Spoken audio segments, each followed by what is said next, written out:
Morning or evening, everyone. Today I tell of a waking dream of an injured falcon, which I relate to a vision of seeing the spirit of the dove. Amazing. What is a waking dream?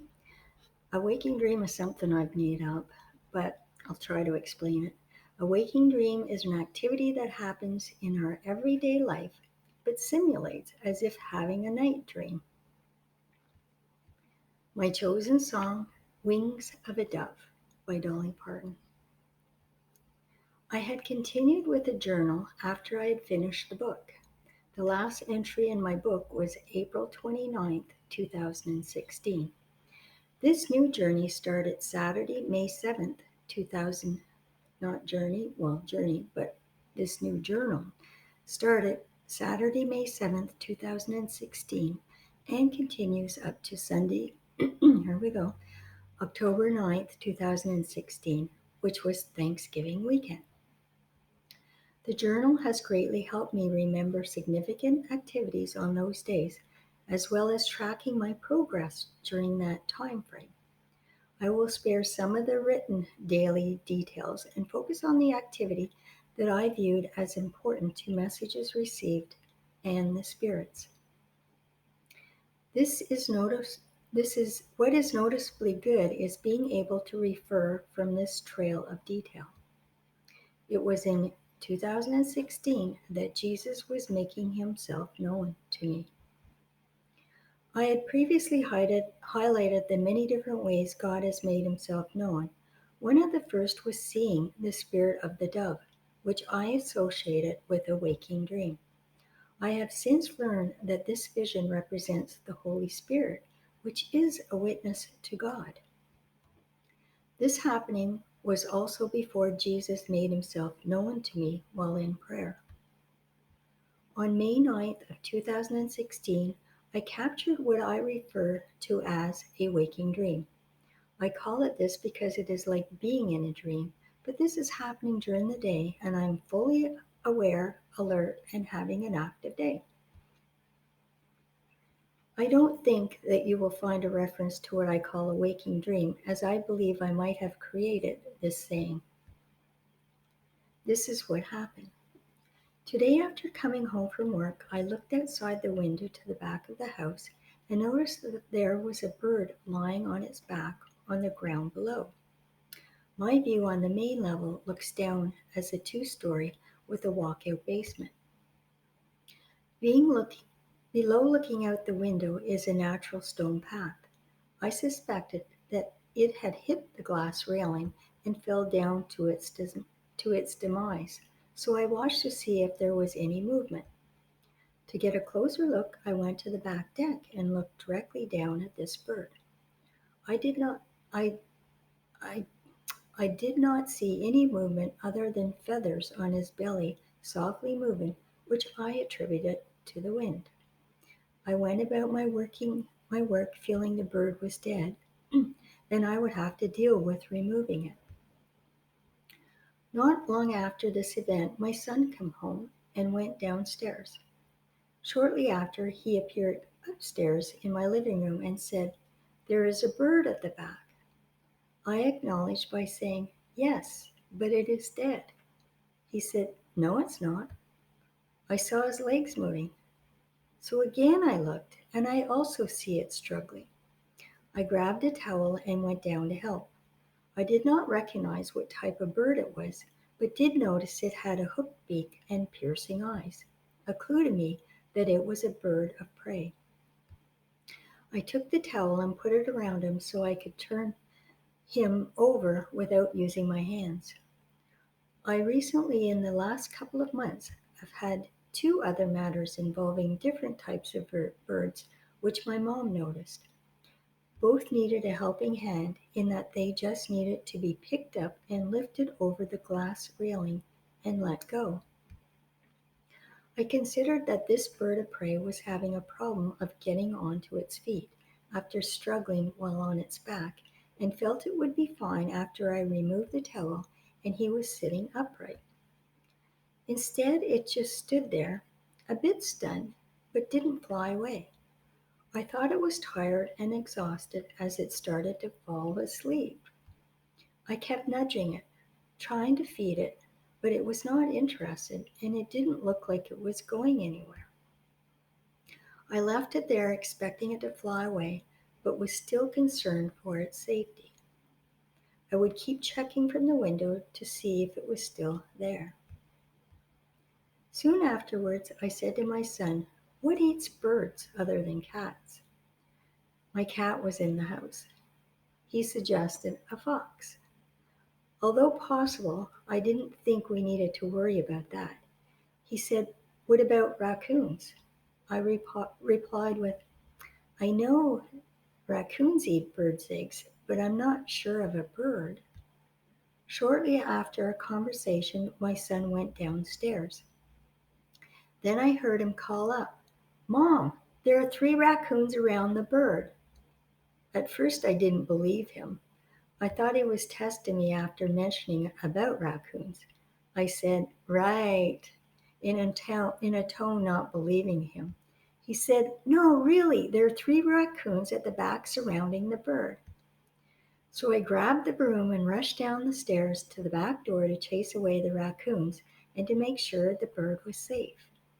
I figured at this point he would not be safe in this spot. So I wrapped a towel around him and brought him through the house and sat him on the upper deck table. I was concerned and kept checking on him. I took a picture of the bird on the patio table that is still in my phone. Later, I called my daughter to see if the grandkids wanted to hear the story. They were ready for bed and she did not want to excite them so late in the evening. I asked her if she knew of anything that would reach the bird from the upper deck and told her about the 3 raccoons. She texted me later and said her husband says raccoons can climb anything. I knew she was right, but there is no branches close enough to the upper deck to support their weight, and climbing over the grass railing would be a chore. I was concerned but didn't take it any further. Then she sends me a picture of a text of a family of raccoons hanging on the outside of a brick house, an almost impossible imaginative way for an animal to climb or cling on to. I knew her intent was to get the point across, and the humor provided was, "Okay, now you can worry some more." That night I woke to seeing a spirit of an older woman's face who was looking at me and had a huge smile. I had seen this woman before and believed it to be my grandmother, Annie Graham. She was pleased. Oh, Annie Graham, who is married and is named Annie Heinzman. She was pleased. I associated her visit with that day's bird event. But maybe it was because it was Mother's Day and my mom, sister, daughter, and granddaughter were all out to the Civitan Hall for the special event breakfast to celebrate Mother's Day. I would now say that 5 generations of our family gathered for Mother's Day.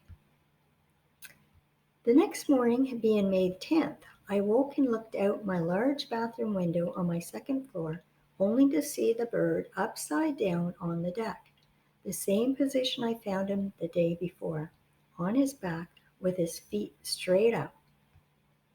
I went downstairs out to the main outside deck with the intent to investigate to see if there was any movement, but again there was none. I went back upstairs to start my day.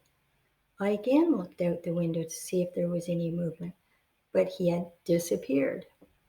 I went back down to the outside deck and found him sitting up under the table, then went to get him some water. I'm not sure, but I was starting to consider that this might be his sleeping position.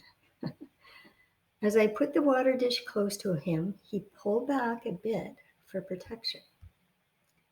Into the house I went to prepare to take him into Ottawa to the Wild Bird Care Centre, a charitable business located on Moody Drive where I had found the site on my phone the night before, just in case I needed help. The location opened at 9 and I had to be back for an 11:30 meeting. Just put I just put the towel around him and put him in the top part of a cat carrying case, as this is the only thing I found that would accommodate the immediate situation. Once at the bird rescue, they took him right away and had me fill out paperwork. I was told it was a merlin, which is a small falcon. I was given an ID number of 5-52 for the bird and told I could check in on his progress between 12 and 3 p.m. The second day I called and found out he was sitting up by himself, was eating, but had a problem with his wing. I asked, "What is he eating?" Her response was mice and organ meats. This confirmed for me that this merlin was in the right place. I guess the worms I offered were not in his diet. Was this waking dream another sign? I went to the site www.whats-your-sign-con/falcon-animal-totem.html in hopes to find more information. As its core, the falcon animal totem represents visionary power, wisdom, and guardianship. The falcon carries with it a message of transition and change, perhaps in your vocation, work, career, etc. Written in my journal and also happening in my life was about my sister who had been temporarily living with me. She just informed me she has found a new place to move to in the beginning of June. My mom just moved to her summer residence last week, and my son last week confirmed that he had a place secured June 1st in Ottawa. My son will still be around my home as he works in this area and he is using the garage as his business holding spot. I don't expect him to be around during the weekend. This night, I woke to a brilliant round white light which was so bright I could only make out a piece of movement inside the orb, which was a movement of a wing. The wing was in a front lower position of moving upwards. I'm not sure if it was a bird or an angel's wing. I kept telling myself I need to connect with people who can give me some direction or knowledge of this interpretation as to what these signs and messages mean. The Spirit's presence seems to be so strong this past week. I'm trying to recognize the occurrences as a sign and then trying to interpret them, which is even more puzzling. I can't help but feel that this lull in my schedule is to prepare me for change. It is like the path is being cleared. My work is at a standstill, and this is my livelihood, and I do worry about the bills. My family is moving away from my home. I'm preparing to put my investment property on the market. My back is bothering me so that I'm physically limited and not playing any activity, and I just seem to have many things to think about. This vision just described goes almost unnoticed, yet it is such significance. This was the spirit of the dove, but I was not sure at this time because I was questioning what type of bird was inside this brilliant white orb. Another journal entry. Last night of May 14th, 2016, appeared many angels. They appeared like in a small group, but as if coming towards me. They were in the spirit form, and I did see a pink hue and a wing from one. It was a young woman that I took notice from this group. The first awakening was to see a child all in white not too far from my bed. I spoke to her, acknowledging her presence by saying, "Hi there." She took note of my words by a slight movement of her head. The clock read 11:38. The last time I looked at the clock before going to bed, It read 11:11. The second time I awoke was to see another figure in the color dark purple. The clock read 11:47. After this, I lifted my position up and turned my head towards my shoulder as I was lying on my side to see what looked like an arm lifting away from me, thinking someone was just lying close beside me. I turned my position in bed towards the window.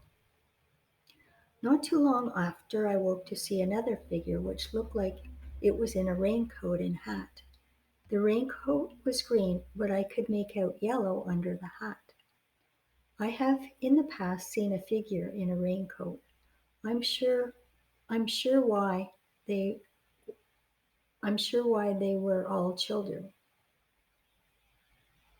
Okay, so I have that to figure out.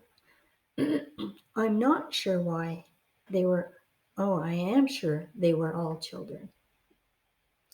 At this point in time, I was not associating spirits as bringing a sign relating with events of the day or perhaps what was to come.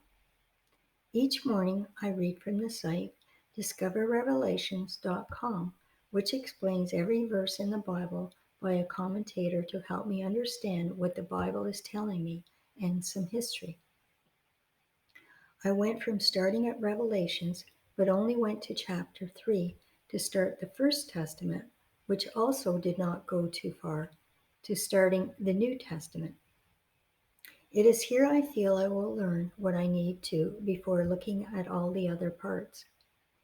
I'm at the beginning of Matthew chapter 16 at this point in time. I read from my phone and try to get through at least one chapter each morning. Sometimes I read at night knowing I have a long way to go to get more to get to learn more. Just checking the status of the Merlin, and he is doing fine.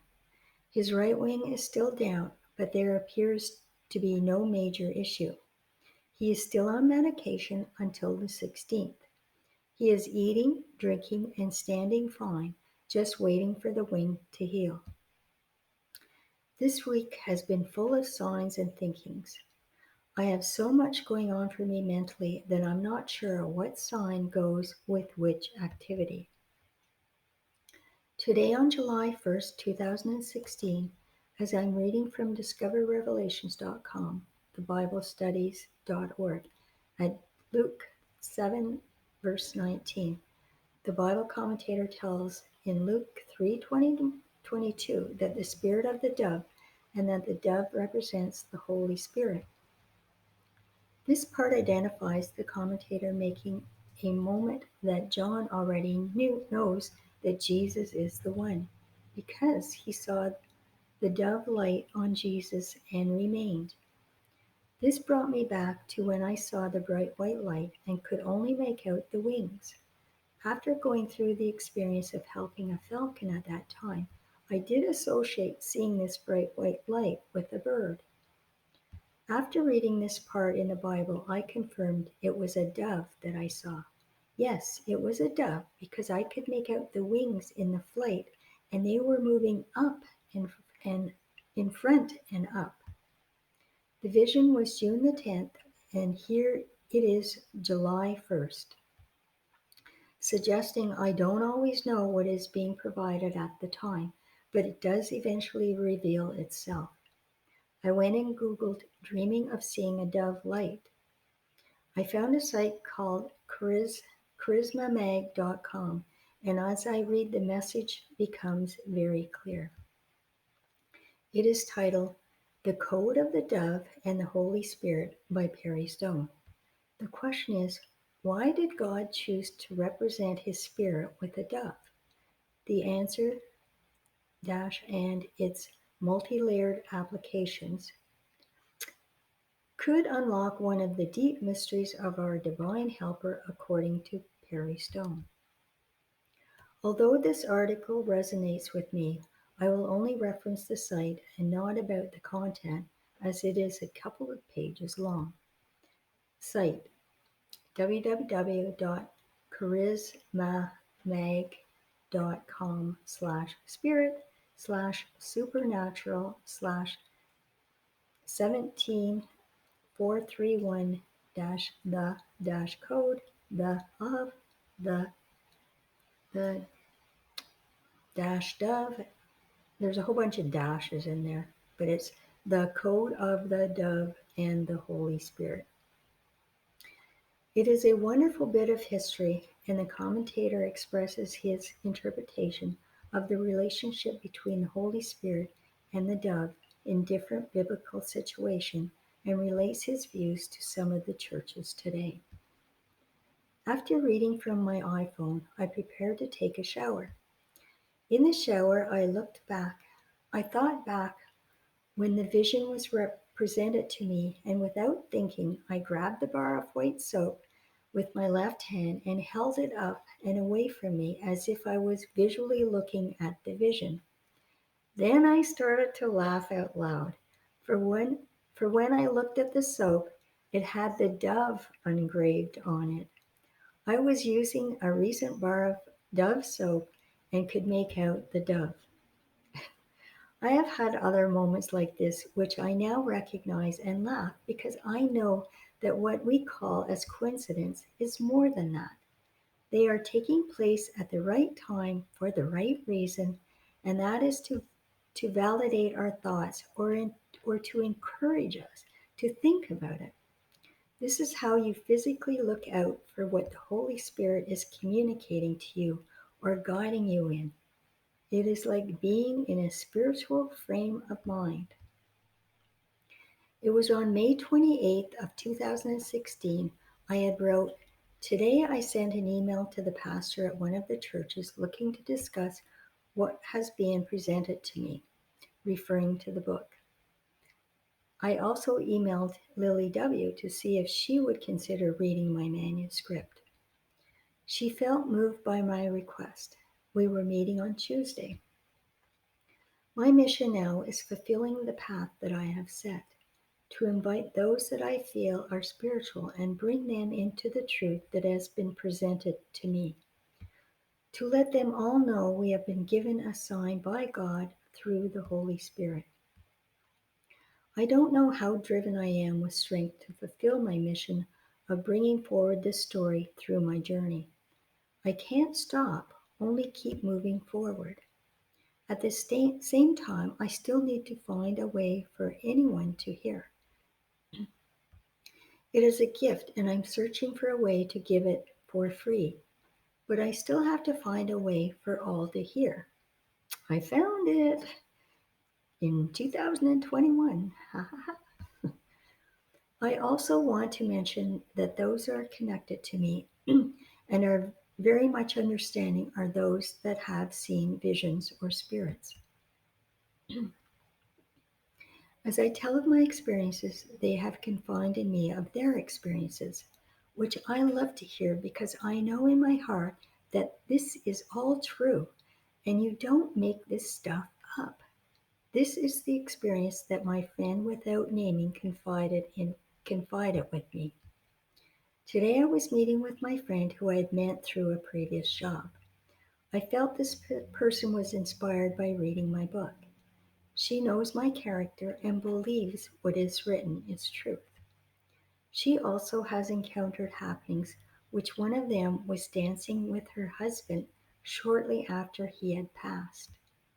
She also seen her little dog in a vision, which was described to me as an unknown man was holding her dog tightly, and she felt it was because the dog would be so excited if it seen her that it would get away trying to run to her. I think she is very grateful to have connected with me so that she can talk openly about her encounters and know I believe her. She is a very spiritual, kind, and loving person who believes in God, but keeps her encounters to herself. In some way, it is a blessing to be a part of encountering these special messages. There are many others who I have connected with who have also seen spirits. I now understand that others seeing visions that others seeing visions and spirits are not uncommon as I go through my journey. When they then why do so many have fear? I understand part of that, and that is because it is the unknown. We don't understand where it is coming from and why.